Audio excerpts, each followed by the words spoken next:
je me présente, je suis Sandrine Laurent, plus connue dans mon métier sous le vocable de Sandrine Pérégrine. J'habite en Normandie depuis une quinzaine d'années et mon territoire de jeu se situe entre Le Havre, que je vais vous faire découvrir aujourd'hui, et Rouen, donc principalement la vallée de Seine. Je vous souhaite la bienvenue à cette nouvelle e-visite qui va durer environ 45 minutes et où on va s'atteler aux principaux monuments de cette ville du Havre qui est classée au patrimoine mondial de l'UNESCO depuis 2005 parce que c'est un exemple de reconstruction d'après-guerre. Alors Le Havre, c'est la deuxième ville de Seine-Maritime. On est situé sur la rive droite de la Seine, au niveau de l'estuaire. Juste en face se trouve la célèbre ville de Honfleur. Derrière moi, ce que vous pouvez apercevoir, c'est d'une part l'ancien quartier du Havre, un des seuls quartiers qui n'a pas été démoli pendant les bombardements de la Deuxième Guerre mondiale, donc je vais reparler un petit peu plus tard. C'est le quartier Saint-François qui est en briques, comme vous pouvez le constater, et on comparera tout à l'heure avec l'architecture d'après-guerre de monsieur Auguste Perret qui, elle, est en béton. Et puis là, je me trouve juste à côté de la statue de François Ier, donc je vais tourner mon écran. Alors la statue de François Ier a été placée ici parce que François Ier est celui qui a fondé entre guillemets cette ville du Havre en 1517. On a célébré les 500 ans de la création du Havre en 2017 donc. Alors François Ier avait eu l'idée de créer un port militaire pour défendre l'estuaire de la Seine parce que les deux autres ports situés à proximité, Honfleur et Harfleur, commençaient à s'ensabler fortement, donc il était nécessaire de construire une nouvelle ville fortifiée, un arsenal militaire.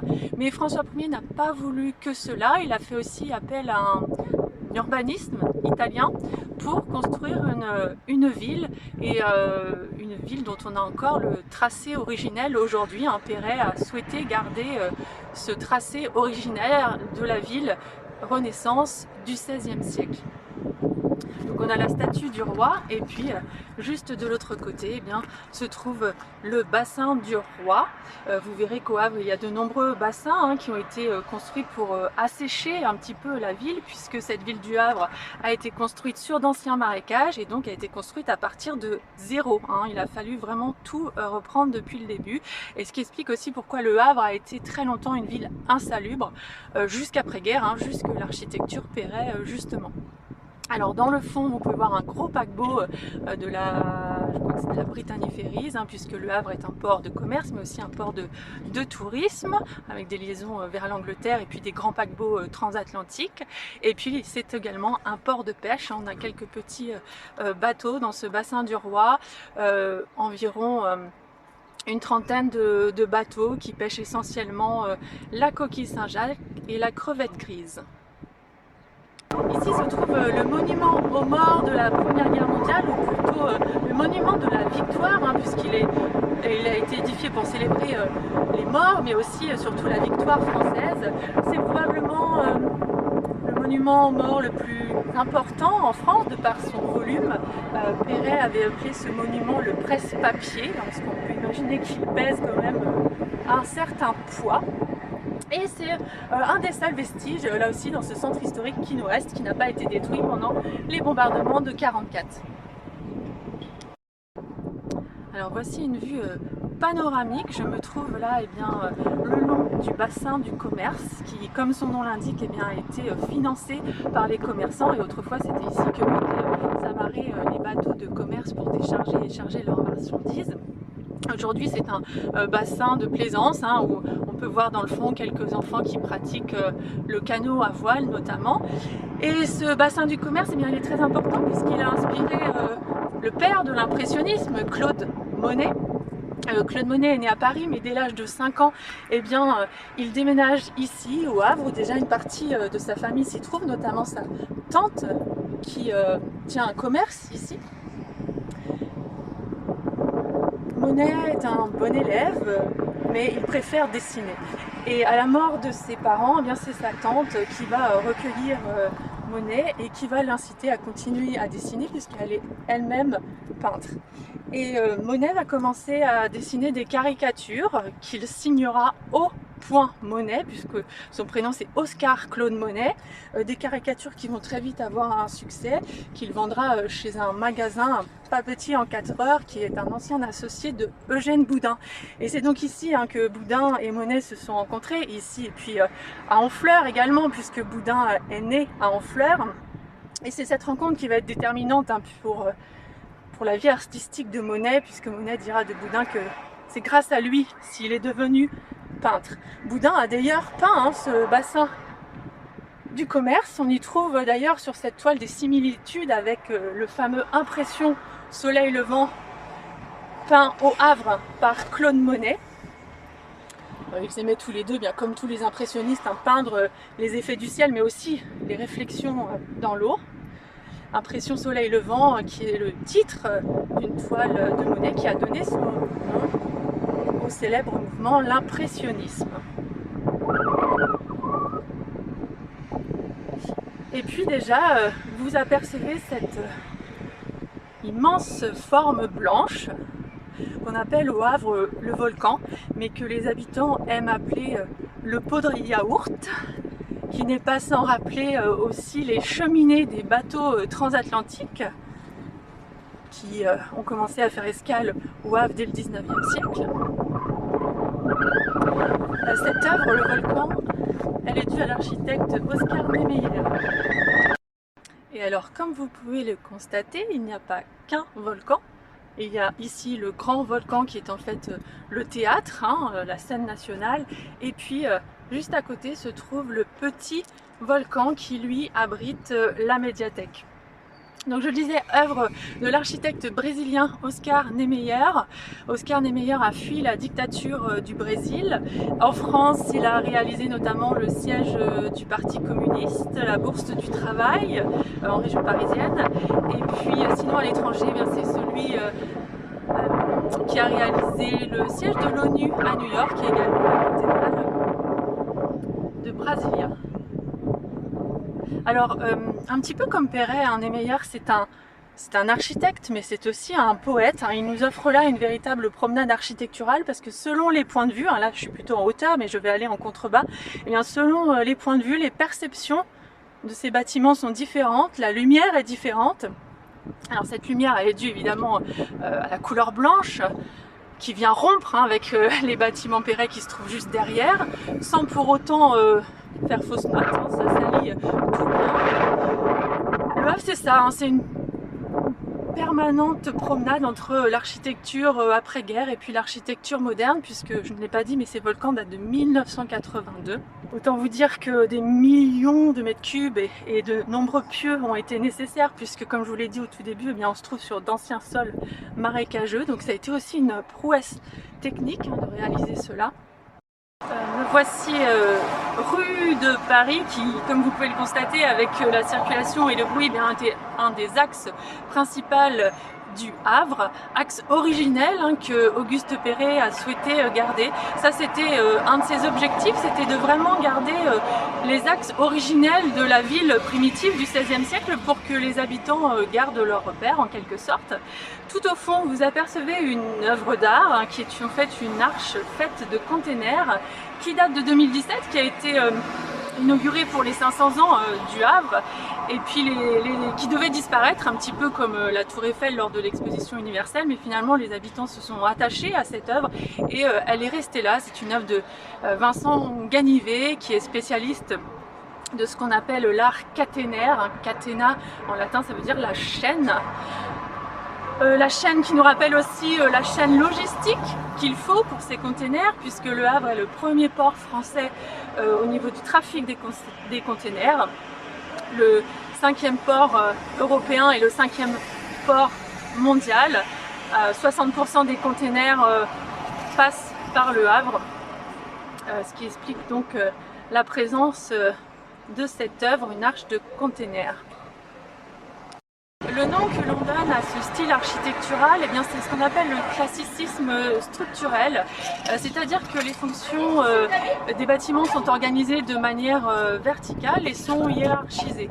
On a sous ces galeries eh bien, les commerçants avec un niveau d'entresol qui leur sert pour stocker leurs marchandises, un balcon filant et puis 3 niveaux d'habitation. Donc une organisation voilà, verticale. Une rue de Paris qui n'est pas sans rappeler la rue de Rivoli à Paris. Classicisme structurel, classicisme parce qu'elle s'inspire aussi de l'architecture classique, c'est l'architecture Perret. On va retrouver le même vocabulaire comme les colonnes, les pilastres, les corniches et les entablements. Je me trouve ici au cœur d'un Isaïe, immeuble sans affectation individuelle, une copropriété si vous préférez. Pour la reconstruction, les habitants devaient toucher des dommages de guerre, mais ça a été parfois très long pour se faire indemniser parce qu'il fallait prouver combien vous aviez perdu en quelque sorte. Alors pour accélérer le chantier, le gouvernement a préfinancé 4 îlots qui se trouvent autour de la place de l'hôtel de ville. Des îlots qui vont servir ensuite de modèle pour tout le reste de la reconstruction. Et on est toujours sur la même organisation, une cour intérieure, 2 ailes de ce quadrilatère qui présente eh bien, 3 niveaux, une aile qui est sans étage, et puis une tour seulement sur un côté. Alors tout ça, ça a été étudié grâce à des outils mathématiques, ils ont étudié l'ensoleillement et donc on n'a pas d'étage sur ce côté-ci parce que sinon la tour aurait caché la lumière à ces appartements. Le deuxième objectif aussi de Perret, la deuxième caractéristique si je puis dire, c'est la lumière. On a parlé donc d'espace aéré, donner de l'air, dédensifier. Il attache une grande importance à la lumière. Tous ces appartements ont une double orientation, est, ouest, nord, sud, donc ils reçoivent le soleil toute la journée. Donc air, lumière, et le troisième mot, eh bien je dirais que c'est l'espace, puisque à l'intérieur de ces appartements, vous n'avez pas de mur porteur, tout est modulable, toutes les cloisons sont modulables, donc ça aussi c'est très moderne. On a là un appartement témoin, une sorte de musée qui a été reconstitué avec le mobilier des années 50. Appartement très moderne. Perret était un homme très moderne. Il avait dit qu'il voulait en finir avec l'esclavagisme de la femme, qu'elle ne devait plus passer tout son temps en cuisine. Donc c'est le début des cuisines ouvertes sur le salon. Nous voici place de l'Hôtel de Ville, qui est la plus vaste place d'hôtel de ville en Europe, 48 000 mètres carrés si mes souvenirs sont bons. Peut-être que nous allons voir passer notre ancien ministre, monsieur Édouard Philippe, qui est redevenu maire aux dernières élections. Ce que je voulais vous montrer ici, c'était la différence de niveau. Là encore une fois, je suis en hauteur et puis il y a quelques marches en contrebas. On a environ un dénivelé d'1 mètre. Alors pourquoi on a cela?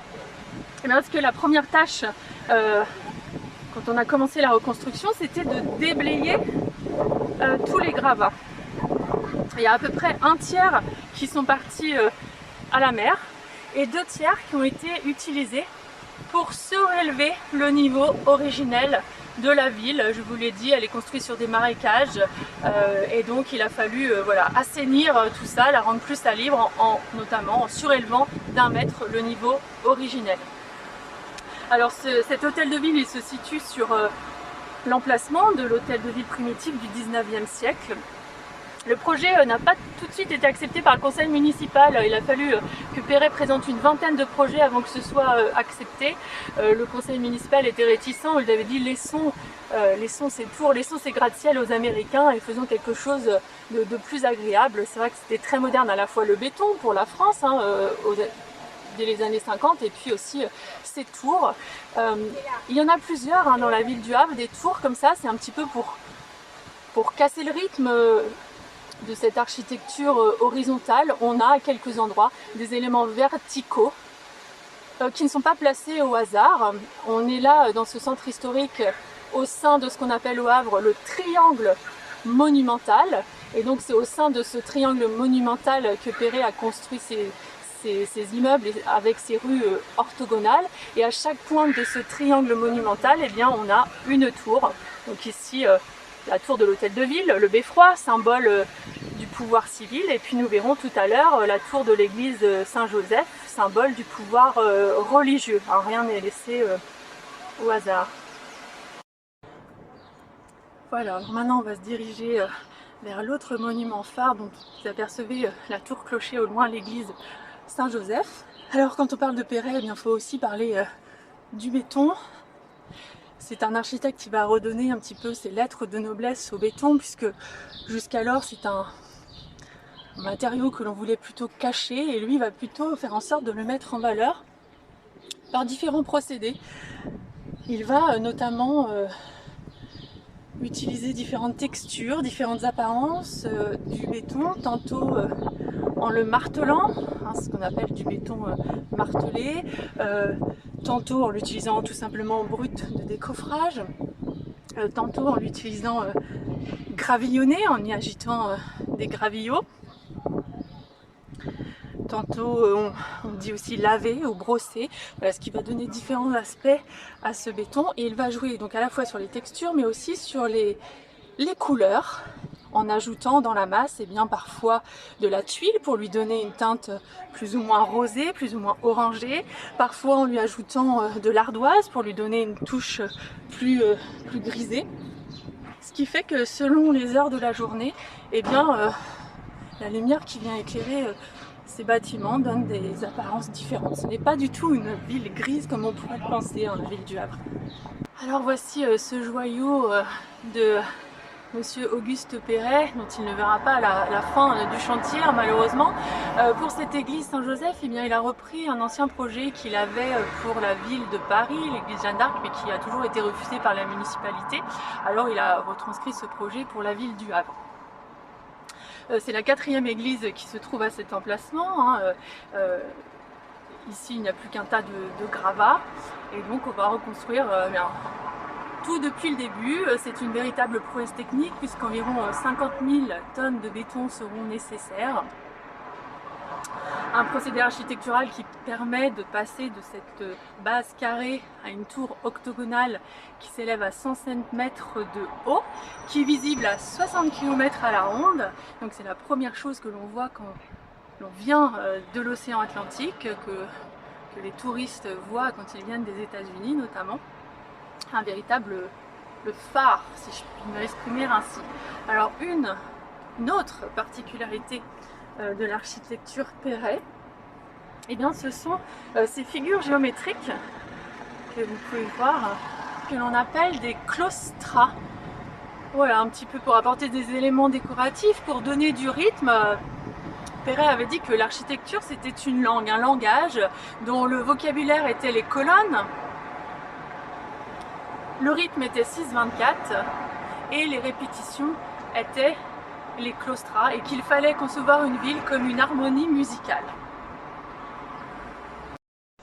Ce qui en fait un chef-d'œuvre, ce sont aussi les vitraux. Et il y a là plus de 12 700 pièces de vitrail qui ont été réalisées et agencées par une femme. Il faut en parler, hein, puisque on parle souvent des hommes. C'est Marguerite Huret, artiste verrière, qui est amie d'Auguste Perret, qui a déjà travaillé avec lui. Ils travaillent tous les deux dans le renouveau de l'art sacré. Et Perret avait dit au prêtre, eh bien, si vous voulez une église agréable, une belle église, eh bien il faut que la décoration, que les verrières soient confiées à une femme. Et donc on ne peut pas rentrer malheureusement aujourd'hui à l'intérieur, mais il y a toute une mise en scène et notre regard est guidé vers ce puits central, et ensuite notre regard est guidé vers le haut. Il y a un agencement des couleurs, on a les couleurs sombres plutôt à la base, et au fur et à mesure que notre regard s'élève, on va avoir des vitraux tout à fait blancs pour symboliser la pureté. On n'a pas parlé encore, eh bien c'est le chiffre magique que va utiliser Perret, c'est le module 6.24, 6 mètres 24. C'est un chiffre qu'il va choisir parce que 6 mètres, 6 mètres 50, eh bien c'est la portée maximale pour supporter une poutre en béton. Et 6,24 m, c'est un nombre que l'on va pouvoir diviser facilement, multiplier par 2, par 3, et ce qui va lui permettre de standardiser son architecture. Par exemple, entre deux colonnes, vous avez toujours ce chiffre de 6,24 m. À l'intérieur de ce module de 6,24 m, vous pouvez mettre 12 parpaings de 0,53 cm. Voilà, ce sont quelques exemples, mais c'est pour vous dire que ce chiffre va lui permettre, oui, de standardiser, de préfabriquer aussi certains éléments. Hein. Tout est préfabriqué pour gagner du temps et pour gagner de l'argent. La préfabrication permet de gagner 80% de main d'œuvre. Et donc les éléments arrivent directement préfabriqués. Les tuyaux d'électricité, de gaz, de l'eau, les fenêtres, les portes, tout ça arrive déjà prêt. Et donc 6,24 m, voilà, c'est aussi le chiffre dont il parle quand il nous parle de rythme dans son harmonie musicale. On se trouve maintenant face à l'océan avec cette belle lumière du soleil couchant qui a tant inspiré nos peintres impressionnistes. Et je voulais vous montrer un autre élément phare de cette ville, c'est la porte d'entrée. C'est ce qu'on appelle la porte Océane. C'est la porte de la cité, la porte d'entrée qui fait la jonction entre la mer et la ville. Première chose que l'on voit quand on vient de l'océan et qui encadre cette artère principale, l'avenue Foch.